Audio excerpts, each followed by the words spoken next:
Welcome, and thank you for tuning in. If you enjoy this video, we invite those of you who haven't yet done so, to like, comment, share, subscribe, and click the notification icon, to be notified when the next one is uploaded. We appreciate all comments, whether positive or negative, because it is very important to ventilate both sides of any issue. All we ask is that you observe the YouTube community guidelines. This video is dedicated to James Atkins at Fixed, because it was inspired by his video titled, Biggest Sporting Scandal Ever Revealed. I have the utmost respect for James and his commitment to our common cause, and even though he is preaching to the converted as far as we are concerned, we are always struck by the depth of the detail that he provides and the passion of his delivery. We had already formed the opinion that Toto had stitched Sir Lewis up from the time Mercedes withdrew their appeal, and produced several videos in that respect, but the information he provided in his video about the Mercedes legal counsel gave us a wider or darker and more foreboding picture of what had transpired in Abu Dhabi, depending on your perspective. It prompted us to review Toto's timeline in Abu Dhabi, and we will be sharing our disturbing findings with you in this video. In his video, James pointed out that the Mercedes legal counsel Paul Harris was from Monkton Chambers. We happen to know that they are a leading set of barristers' chambers, and on reviewing Paul's details, we saw that Manchester City were amongst his clients, and understood immediately why their expulsion from the Premier League has been so protracted. Monkton are that good, and as a Manchester United supporter who has urged for the cheating City to be expelled, that knowledge leaves us knowing that it might take a bit longer to achieve. Our knowledge of Monkton made us see Paul's involvement in a different light to James's, and prompted us to look deeper into Toto's actions. To put things into perspective, for those with any knowledge of the English Premier League for example, if Paul was good enough to delay City's expulsion after 115 FFP breaches, while other clubs with one or two less obvious breaches have been sanctioned, then challenging Sir Lewis's robbery should have been a walk in the park. It is important to note that before Toto withdrew their appeal, there were many media reports of expert legal opinions on how compelling the Mercedes case was, their duty to litigate, and the guarantee of success at arbitration. It was only at withdrawal that Toto introduced the specious distinction between sport and civil arbitration. It is not so much that Mercedes withdrew because Paul was not going to win at arbitration, rather, it is evidently clear that Toto and Mercedes used the strength of the case and Monkton's formidable reputation to shake down Liberty Media and betray Sir Lewis. The counsel acts on instructions, so if the client wants to withdraw then that's that. Even without the knowledge of Monkton's involvement, we had already formed the opinion that Toto shafted Sir Lewis, but that knowledge makes it all the more disturbing. All the rubbish that Toto was spouting in the media after withdrawing the appeal was exactly that, rubbish. The suggestion that they would have won in a civil court but not a sporting one is the type of crap that Toto routinely excretes for media consumption. There is no way that a Monkton legal counsel, with Harris's formidable reputation, would have taken the case otherwise. Unsurprisingly, crying wolf to the media now appears to be the order of the day for Toto. He and his wife cried wolf after lodging a complaint about the FIA in Paris, for media benefit. The statutory period for the authorities to prosecute the case lapsed ages ago. If anyone has heard anything from the Wolffs or their media buddies on the case, please update us in the comments section. Toto cried wolf to the media yet again, about reporting the whistleblower to the police because freedom of speech is a criminal offense. Crying wolf is the flip side of protesting too loudly, as Toto and his wife did just before and after withdrawing Lewis Hamilton's appeal. So, as mentioned earlier, the Monkton connection prompted us to take a closer look at what Toto did in the hours after the race and the days before withdrawing the appeal. And even though we have the lowest possible opinion of Toto, our findings were extremely disturbing, and we are now stepping up our efforts to revisit Abu Dhabi, which we will share with you later on in this and subsequent videos. By way of a brief summary, the race, which started at 5 p.m. Abu Dhabi time, lasted just over 1.5 hours, and finished shortly after 18:30. Mercedes reportedly launched 2 protests within 30 minutes of the conclusion of the race, and the hearing for the first case commenced before the stewards at 19:45. Paul Harris, Andrew Shovlin, and Ron Meadows appeared on behalf of Mercedes, while Jonathan Wheatley was the lone representative for Red Bull. The protest, which was about Crashtappen overtaking Sir Lewis during the safety car period, in breach of Article 48.8, was dismissed. The hearing for the second protest started at 20:15, with Mercedes being represented by the same 3 people, while Adrian Newey and Christian Horner joined Jonathan Wheatley for Red Bull.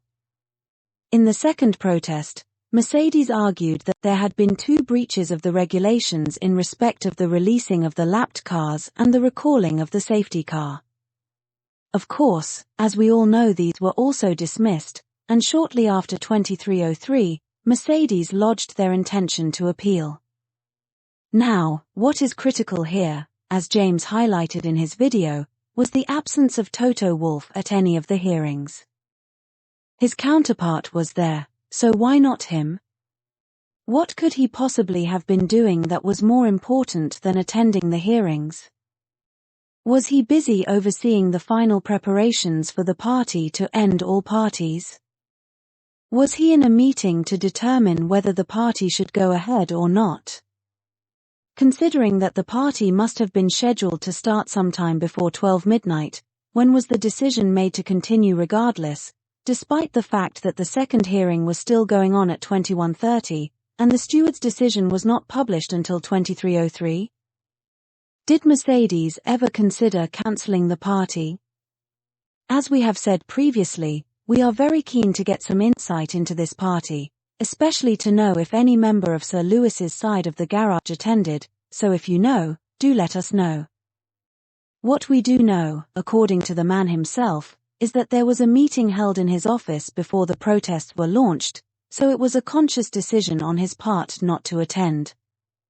What we also know is that the stewards published their decision to dismiss the second protest at 23:03. So, it is clear that Mercedes were going on with their party celebrations without waiting for the stewards' ruling. After all, it can't be that they decided to wait for the outcome of the protest before deciding whether to have the party or not. It can't possibly be that after the protest was dismissed, they took some time to debate whether to continue with the party or not, before reluctantly deciding to go ahead with a low-key celebration under the circumstances. We really need to know if any members of Sir Lewis's side of the garage attended this party.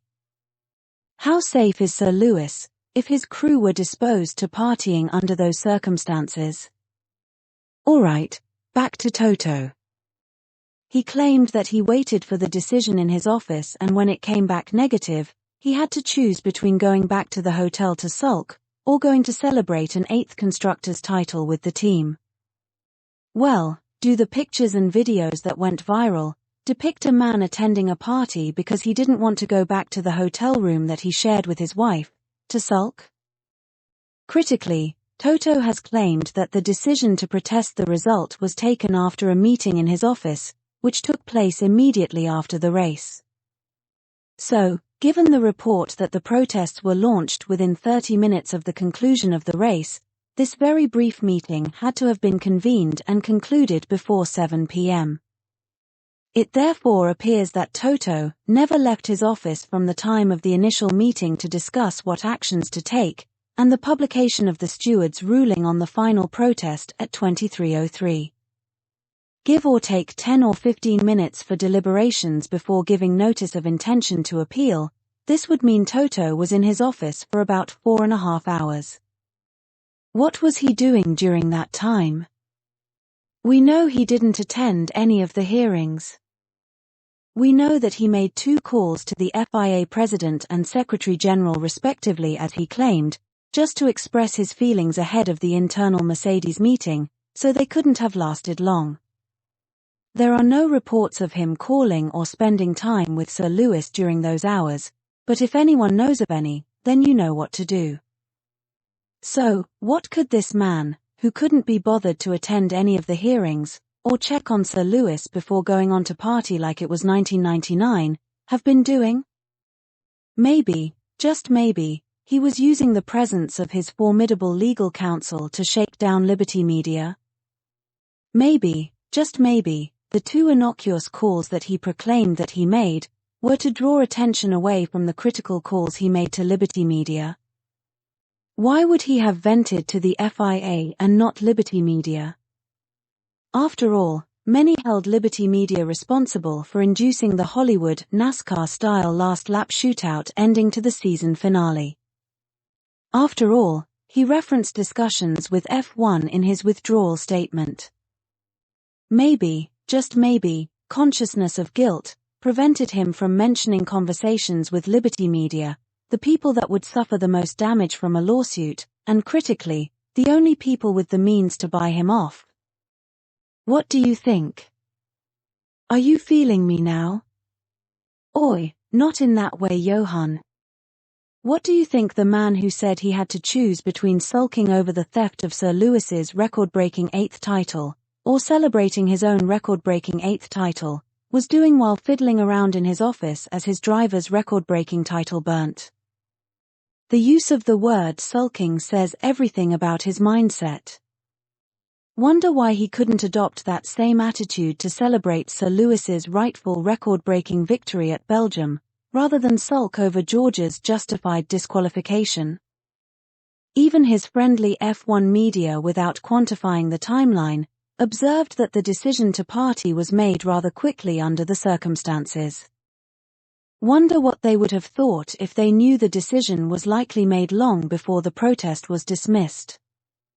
Yes, folks, Toto likely used his time in the office to cut a deal with Liberty Media for dropping the case.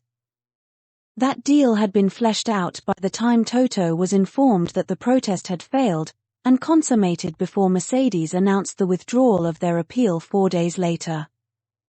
Like we have set out in previous videos, John Malone and Greg Maffei knew beforehand that Toto and the Mercedes hierarchy resented Lewis Hamilton's success, because in their eyes it diminished Schumacher's legacy and the glory of the car. So, they knew that these were people they could do business with on the matter of stealing his 8th title. In all the press conferences held, interviews granted, and statements issued, in which he has ever spoken on the matter, he has never once said that he spoke with Sir Lewis or Liberty Media, after returning to his office. The man who was freaking out at the party that started even before the protest had been dismissed, did not care one jot about how a visibly devastated Sir Lewis was feeling about the theft of his 8th title. At the party, he came across like a man who was congratulating himself on the sweet deal that he had struck for withdrawing the appeal. He came across like a man who was congratulating himself on the money he had saved from not having to pay Sir Lewis's race and title win bonus. He came across like a man who was congratulating himself on putting some clear blue water between the debate over the dominance of the car or the driver, while protecting Schumacher's legacy. So, Toto had plenty of reason to be celebrating with similarly minded folks, and it is therefore critical to know if any members of Sir Lewis's side of the garage were at this party. It was the public outcry after the images of the celebration went viral that busted their bubble.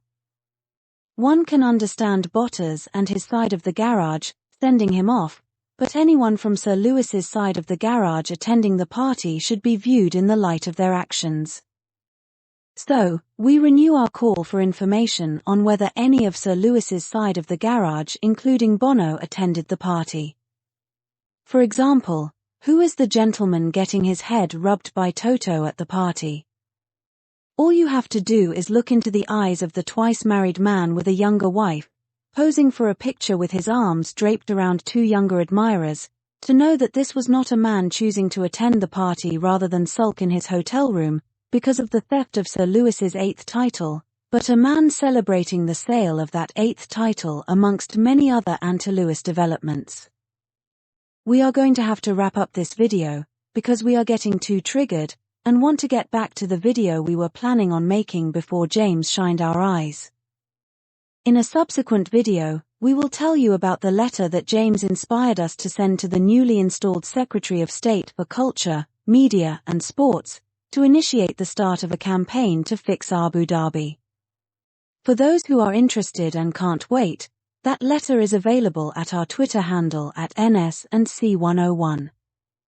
We tagged James into our tweet, which included references to several of his videos, and he has responded, and even though we hadn't considered starting off a campaign this early, he has inspired us to start, so here goes. We have produced this video primarily to set the ball rolling. The long and short of it is that Toto is a liar. The case was clad in the iron of truth, forged by a leading blacksmith. He only withdrew the appeal because he was settled by Liberty Media, and it diminished Sir Lewis's legacy. He used his legal counsel to leverage F1. Anyone who has viewed ours or James's videos on the subject will know that everyone in the paddock knew what Marcy did was wrong and downright criminal, but because John Malone was so big and so powerful they looked the other way. For those who share our commitment, the time has come to push forward against the lowest hanging fruits, which are the BBC and Channel 4, and we will keep you updated.